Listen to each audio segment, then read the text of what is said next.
Agak ini, maju dikit.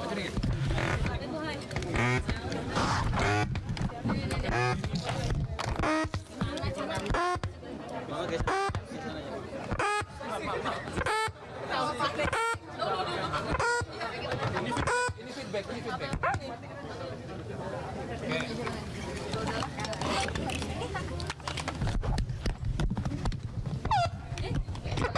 Kamu ngedudukin. Sorry. Apa bawa di sana tadi ya? Ini apa namanya? Ada video deh. Enggak, ini. Beda. Udahlah dia yang jalan lah. Mas, maju aja mas, yang Audi. Bisa lagi mana? Ini gue udah di kerumunan nggak bisa keluar. Udah bisa langsung nggak? Ini lihat coba. Nanti ada bonek yang mau konten soal ini.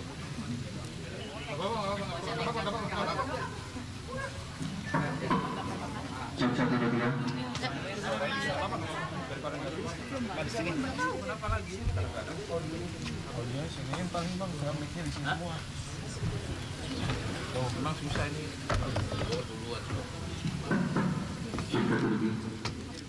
Iya di situ ya. Satu lagi mana? Tadi bukannya udah dua sini. Udah cepet aja kenapa sih? Kenapa itu nggak ditaruh di sini? Mas. Cek satu. Biar nggak feedback. Pak siniin Pak. Soalnya mic di sini semua. Kapal. Udah ada segini. Segini cukup ya. Bentar bang, mic-nya kurang dekat. Kalau pakai yang Coba dicek lagi. Bawa sini. Coba. udah Mas. bisa nggak? Enggak nyampe. Udah nyampe kamu. Kabelnya lepas. Nyampe enggak? Majuin aja kali ya. Udah lah ya, insya Allah lah ya. Yang wireless dideketin aja. Oke. Yang wireless dideketin aja. Ayo dong. Siapa? Bang. Oke. Kamu dari sana ya bang? Dari sana. Bakso. Di sini. Jarum. Kan nggak ngajak kan? Lu cek aja di sana. Dari wartawan luar di sana kan tahu kalau gua datang atau enggak.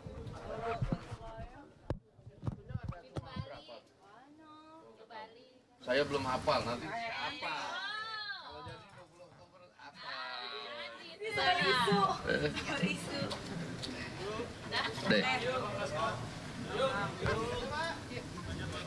Baik, assalamualaikum warahmatullahi wabarakatuh.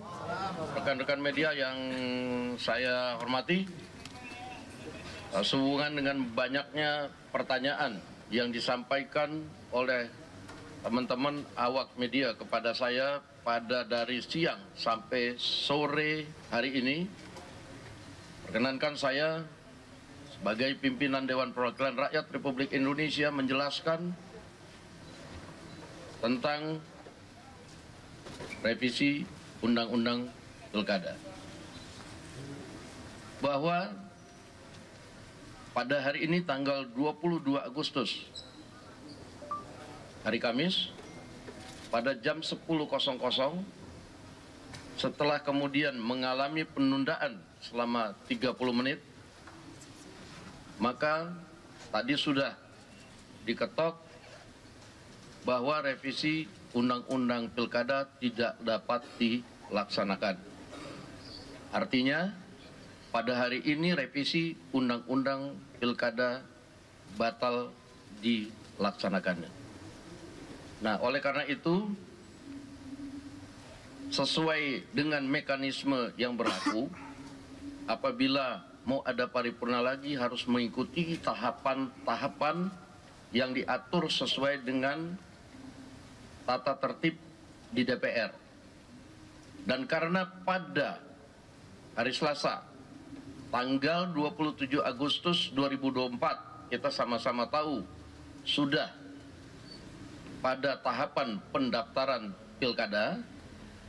Nah, oleh karena itu kami tegaskan sekali lagi, karena kita patuh dan taat dan tunduk kepada aturan yang berlaku, bahwa pada saat pendaftaran nanti karena RUU Pilkada belum disahkan menjadi undang-undang, maka yang berlaku adalah hasil keputusan Mahkamah Konstitusi Judicial Review yang diajukan oleh Partai Buruh dan Partai Gelora.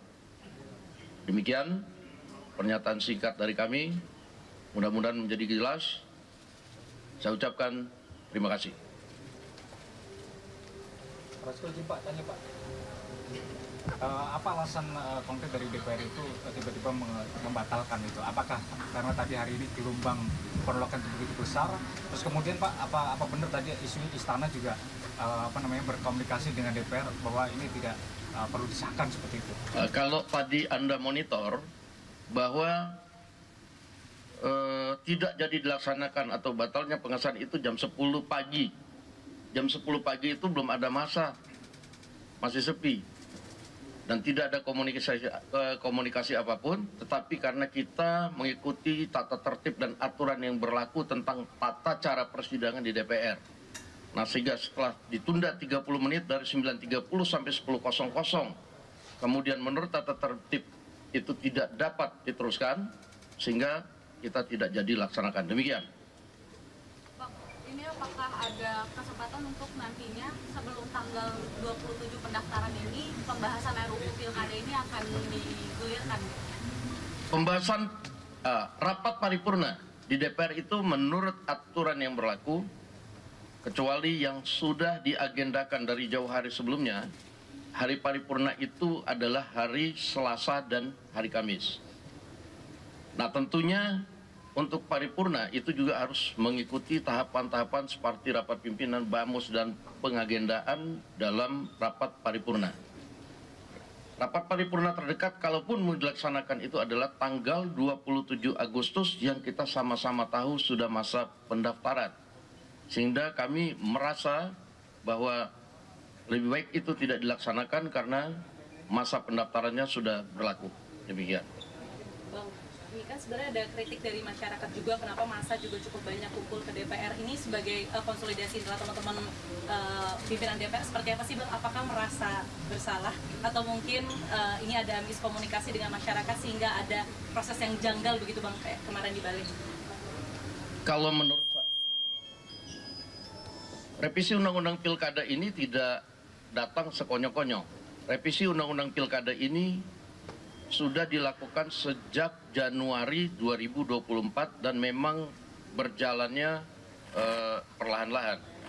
Nah, karena keputusan Judicial Review MK kemarin, kita melihat ada keputusan yang mengabulkan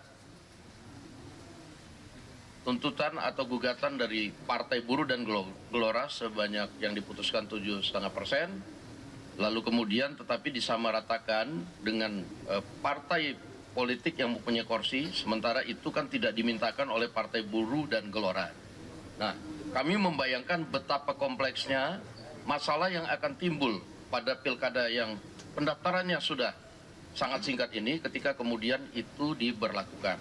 Sehingga kemudian pada revisi undang-undang ini kami tadinya tetap mengakomodir permohonan Partai Buruh dan Gelora agar mereka bisa mengusung calon, tapi kemudian untuk menghindari tatanan pilkada yang sudah disusun sedemikian rupa oleh partai politik, kami tadinya mengembalikan porsi syarat 20% yang dipersyaratkan kepada partai politik. Cuma itu sebenarnya. Bang, tapi benar nggak sih Bang hari ini ada pertemuan Abang dengan Pak Jokowi atau Abang ke istana begitu Bang, konfirmasi Bang? Nah, itu tadi banyak sekali yang tanya ke saya, sementara saya tidak ke istana, tidak ketemu Pak Jokowi. Mungkin boleh dicek dari sumber-sumber wartawan istana apakah tadi saya ke sana. Dan memang tidak ada urgensinya. Pak Dasko tadi udah menjelaskan kalau pendaftaran itu kan mengikuti hasil MK putusan MK mengenai Iya. pilkada terbaru. Kalau untuk penetapan cagup Cakada itu mengikuti putusan yang mana? Karena kan MK. Ya, itu kan nanti kan ada PKPU. PKPU-nya itu kan nanti akan dikonsultasikan oleh DPR dan tentunya PKPU-nya itu akan dibuat oleh KPU. Nah, mungkin bisa nanti diikuti ada rapat konsultasi antara KPU dan Komisi 2 DPR pada hari Senin besok. Nah itu jawabannya baru akan bisa terjawab pada hari itu. Bang Dasko, ini pengguliran revisi Undang-Undang Pilkada ini dikaitkan dengan katanya kepentingan Koalisi Indonesia Maju untuk memajukan Mas Kaisang di Pilkada. Nah ini Bang Dasko sebagai pimpinan DPR dan juga sebagai salah satu dari elit dari Koalisi Indonesia Maju ini bagaimana tanggapannya? Sebenarnya kalau kita ngomong revisi Undang-Undang Pilkada ini hanya kepentingan Koalisi Indonesia Maju, ya tidak juga. Karena kalau yang pertama, fokus kita adalah bagaimana tatanan yang sudah kita atur di kabupaten kota itu kemudian karena keputusan MK ini juga bisa menjadi berubah. Nah itu tidak dialami hanya nanti oleh Koalisi Indonesia Maju, tapi yang tidak masuk ke sini juga nanti bisa dilihat bahwa sedikit banyak tatanan di pilkada itu akan berubah karena partai yang tadinya berkoalisi dengan ini karena dia nggak cukup, karena putusan MK, ya dia bisa mencalonkan, dia berpikir, saya majuin calon saya, kan begitu. Nah ini karena waktunya yang sempit yang kami pikirkan, tatanan yang sudah dikelola oleh masing-masing partai ini kemudian bisa menjadi, terganggu. Nah itu aja. Nanti bisa dilihat nanti, kawan-kawan mungkin pada saat nanti mau pendaftaran, bisa dilihat nanti betapa nanti di daerah-daerah itu ada koalisi-koalisi yang tadinya sudah terbentuk, akhirnya kemudian karena syarat ini kemudian ya akhirnya mungkin kesepakatan itu nggak bisa dijalankan, jadi mereka ada yang ngusung masing-masing. Nah ini yang kita kemudian simulasikan gitu. Pak Dasko, sedikit Pak Dasko, penegasan aja, apakah ini artinya total batal merevisi Undang-Undang Pilkada atau nanti setelah tahapan pendaftaran Pilkada justru akan disahkan kembali atau seperti apa? Jadi Undang Pilkada ini mungkin nanti pada periode depan tetap akan dilaksanakan. Karena kita perlu penyempurnaan yang kita rasa belum sempurna. Begitu juga dengan Undang-Undang Pemilu. Undang-Undang Pemilu juga nanti perlu kita sempurnakan. Karena itu kan ada gugatan parlemen threshold yang dari Perludem, itu yang perlu diakomodir.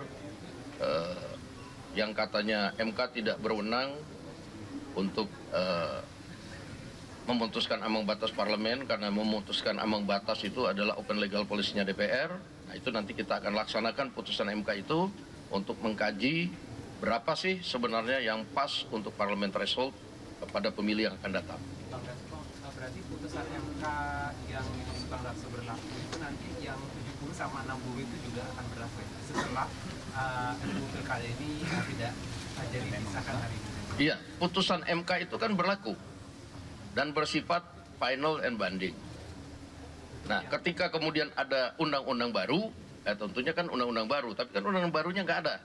Jadi kita tegaskan di sini bahwa putusan yang berlaku itu putusan MK nomor 60, putusan MK nomor 70. Oke Pak, penegasan aja, berarti kan kemarin ini juga mahasiswa pengen penegasan. Yang jadi kontroversial ada 2 poin terkait usia calon kepala daerah dan juga ambang batas pencalonan dari partai. Berarti 2 poin itu artinya kemarin direvisi itu semuanya dibatalkan ya Pak ya? Iya, ya kan kalau revisi undang-undang pilkadanya batal berarti semua poin kan dibatalkan. Nah, bahwa kemudian pelaksanaan dari hasil keputusan MK nomor 60 dan 70, nah itu PKPU-nya yang akan mengatur, itu adalah kewenangan dari KPU. Bang, banyak lagi konferensi. Bang, terakhir. Kemarin pas di Bali itu kan muncul juga perdebatan merujuknya ke MA gitu ya. Nah ini gimana nih Bang? Finalnya seperti apa? Mungkin bisa ditegaskan. Yang khusus usia. Apa dikembalikan ke pembahasan PKPU yang di hari Senin akan dibahas? Jadi begini, itu kan masing-masing rezimnya MA dan MK kan itu berbeda. Kewenangan MK melakukan judicial review pada tatanan yang berbeda dengan MK. Nah, nanti kita akan lihat bahwa putusannya MA seperti apa, putusannya MK seperti apa. Karena masing-masing itu kalau saya lihat, ya MK pun bersependapat bahwa MK kemudian tidak bisa menganulir hasil judicial review dari MA. Nah itu tinggal bagaimana menerjemahkannya nanti, ya kita akan minta KPU yang kemudian menuangkan dalam PKPU setelah berkonsultasi dengan Komisi 2 DPR. Pak Dasko izin, jadi dugaan tentang adanya dugaan tentang adanya diam-diam akan terjadi revisi itu terbantahkan dengan adanya pernyataan Pak Dasko ini. Ya saya juga bingung kita nggak pernah diam-diam loh. Di balik itu kemarin itu terbuka live. Timus, Timsin, Panja itu bisa tidak kita batasi. Wartawan bisa meliput. Argumen semua dikemukakan di situ juga bisa diliput. Nah sehingga nggak ada yang dibilang bahwa kemudian pelaksanaannya diam-diam. Kalau diam-diam tentunya nggak dilakukan DPR lah. Oke? Oke ya, guys. Ini kan aksi ini eskalasinya cukup tinggi ya Bang, sampai pagar roboh, pintu dirobohkan. Ini dari pimpinan DPR sendiri melihatnya gimana Bang? Apalagi Abang dicari-cari tadi sama Mas. Saya nggak tahu kalau dicari-cari. Kalau tadi dicari saya pasti akan menemui untuk menjelaskan. Kita tadi nemuin. Tapi tadi kan kawan-kawan sudah menemui, mewakili, menyatakan bahwa tidak ada revisi undang-undang pilkada. Mengenai pagar yang roboh, mungkin kita akan evaluasi pada kesekjenan bagaimana nanti apakah memang sudah waktunya direnovasi atau memang kemudian masih cukup kuat. Gitu. Terima kasih. Oke guys, terima kasih. Ada lagi? Bang Dasko.